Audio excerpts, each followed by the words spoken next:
శ్రీమాత్రే నమః. ఆషాఢం వచ్చేసిందండి. ఆషాఢ మాసాన్ని శూన్యమాసం అంటారు కదా! అందుకనే ఈ మాసంలో వివాహాది శుభకార్యాలేమి చేయరు. కానీ ఈ మాసంలో అనేక పర్వదినాలున్నాయి. అవేంటి? ఆషాఢ శుద్ధ ఏకాదశి విష్ణు ఆరాధనకి అత్యంత ముఖ్యమైనది ఇది కదా! దీనికి తొలి ఏకాదశి అని కూడా అంటారు. ఇక్కడి నుంచి ఇక ప్రతి వారానికి, ప్రతి 15 రోజులకు ఒక్కసారైనా ఏదో ఒక పండగ, వ్రతం, పూజ ఉంటూనే ఉంటుంది. తొలి ఏకాదశి నుంచి చాతుర్మాస వ్రతం కూడా ప్రారంభిస్తారు. దక్షిణాయనం ప్రారంభమయ్యేది కూడా ఈ మాసంలోనే.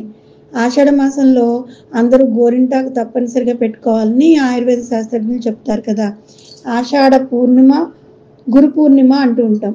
వ్యక్తికి జ్ఞానజ్యోతిని చూపించేవాడు గురువైతే, లోకానికి జ్ఞానరాశిని అందించిన మహానుభావుడు వేదవ్యాసుడు.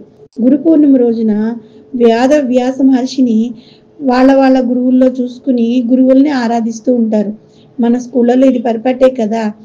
ఇంకా చెప్పుకోవాలంటే తెలంగాణలో గ్రామ దేవతలకు ప్రతి ఇంటి నుంచి చాలా ఎంతో వైభవంగా బోనం తీసుకెళ్ళి అమ్మవారికి ఆ బోనాలు అర్పించేది కూడా ఈ ఆషాఢంలోనే.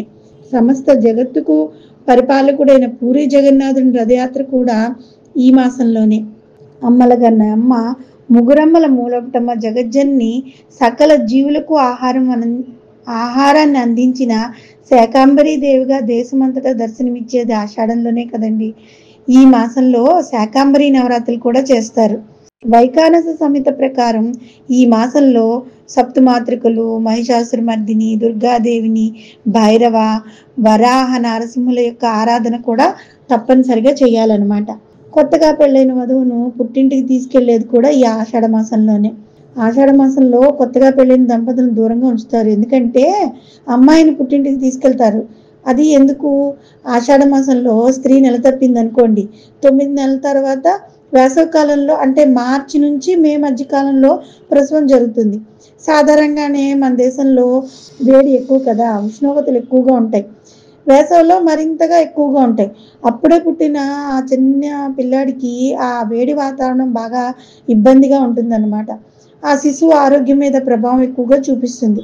తల్లి ఆరోగ్యం కూడా దెబ్బతింటుంది కదా. ఇది తల్లి బిడ్డల ఆరోగ్యానికి ఏమాత్రం శ్రేయస్కరం కాదు కదా. అందుకే ఆషాఢ మాసంలో కొత్త దంపతులను దూరంగా ఉంచుతారనమాట. మాతా శిశు సంక్షేమమే దేశ సంక్షేమానికి తొలిమెట్టు అన్నది మన పూర్వీకులు యొక్క ఆలోచన అనమాట. అందుకే ఈ సాంప్రదాయాన్ని పెట్టారు. ఆషాఢ మాసంలో తొలకరి చినుకులు మొదలై వర్షాలు పడతాయి.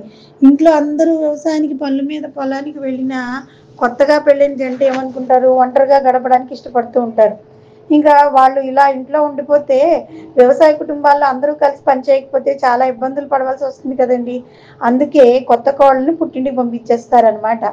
కొత్త అల్లుడు అత్తవారింటి గడుపు తొక్కరాదని సాంప్రదాయం కూడా అందుకే పెట్టారు. శూన్యమాసం అంటే భయాలను కలిగించేది కాదు సుమండి. శాస్త్రీయ కారణాల వల్ల ఆషాఢాన్ని శూన్యమాసంగా నిర్ణయించారు మన పెద్దలు. అందుకే ఆషాఢ మాసాన్ని శూన్యమాసం అని పిలుస్తున్నారు.